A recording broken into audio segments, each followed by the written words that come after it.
Exercise 1.3 का 3 है हमारे सामने। Prove that are irrational. तो इस क्वेश्चन के 3 पार्ट है, तीनों पार्ट हम इसी वीडियो में कंप्लीट करेंगे। पहला पार्ट हमारा 1/√2। तो इसको जैसे और क्वेश्चन हमने एज्यूम करे हैं वैसे ये वाला भी करेंगे। तो शुरू में हम ये वाली लाइन लिखेंगे, let us assume the contrary that 1/√2 is rational.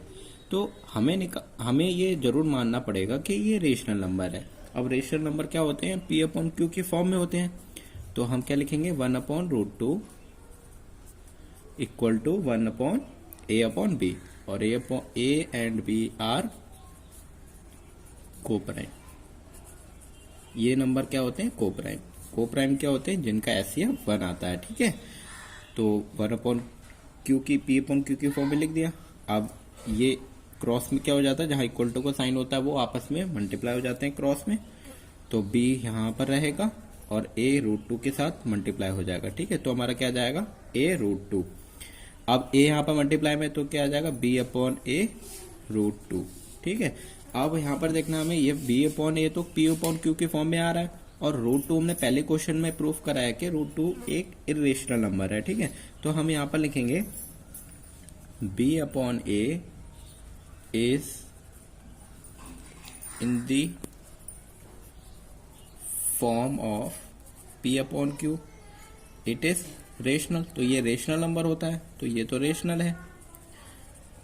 लेकिन यहां पर हमें विरोधाभास नजर आ रहा है कि √2 हम इरेशनल है, तो ये 1/√2 भी क्या होगा? इरेशनल होगा। तो हम लास्ट लाइन यहां पर लिखेंगे, so this contradiction is arisen because of our incorrect assumption। आप साथ साथ क्वेश्चन को लिखते भी रहे हैं। Incorrect assumption. So 1/√2 is irrational number. ठीक है, तो 1/√2 हमारा क्या होगा? इरेशनल नंबर होगा।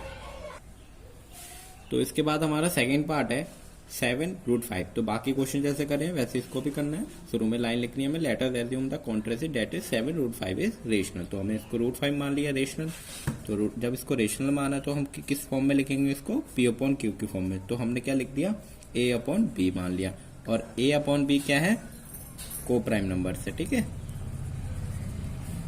Coprimes A and B are coprime. ठीक है, इसको ब्रैकेट में लिख लेंगे। फिर इनके कहा चले जाएगा?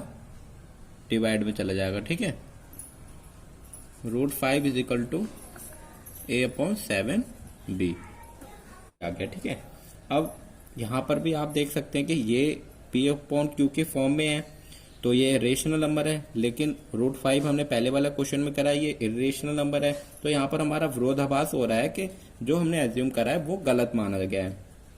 तो हम क्या लिखेंगे? A/7B is in the form of P/Q। ये तो P/Q की फॉर्म में है। Then it is rational. Then it is rational. Rational number कहेंगे हम इसे। बट वी नो डैट, हमें पता है, we know that √5 is irrational. So ये लाइनें लिखना जरूरी होगा एग्जाम में, क्योंकि जो एग्जामर होगा वो इन्हीं लाइनों को देख के बच्चों को वो देखता है कि बच्चों को कितनी नॉलेज है। So this contradiction is arisen because our incorrect assumption. Incorrect assumption. ठीक है, काफी छोटा क्वेश्चन है ये, और इन क्वेश्चनों को अगर कहीं पर छूट जाता है तो आप बैक करके भी देख सकते हैं। और थ्योरम, सबसे पहले थ्योरम पढ़ें आप, फिर आगे क्वेश्चन करेंगे। अब इसके बाद हमारा थर्ड पार्ट है।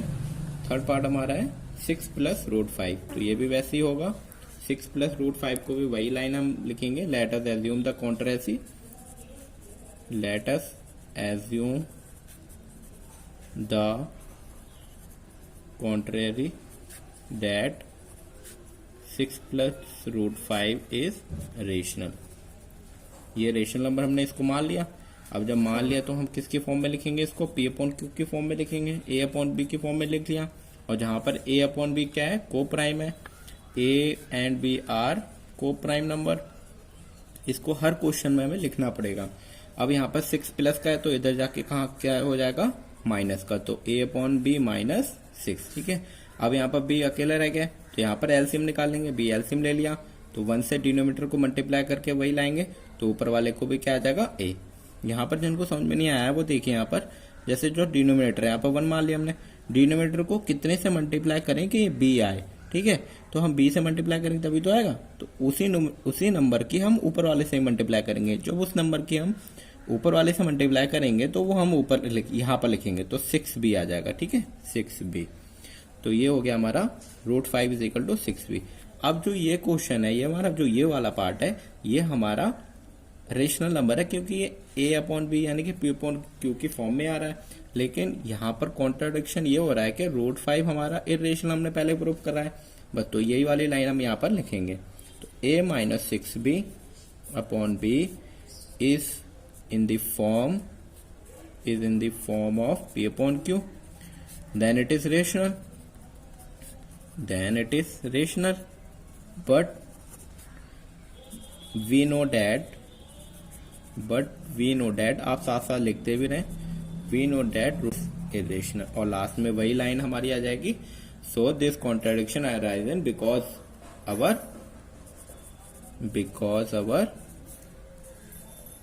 incorrect assumption, जो हमने एज्यूम करा था वो हमारा गलत साबित हुआ है, ठीक है। तो यहाँ पर प्रूव हो चुका है कि 6 plus √5 is irrational number. Thank you for watching, have a nice day.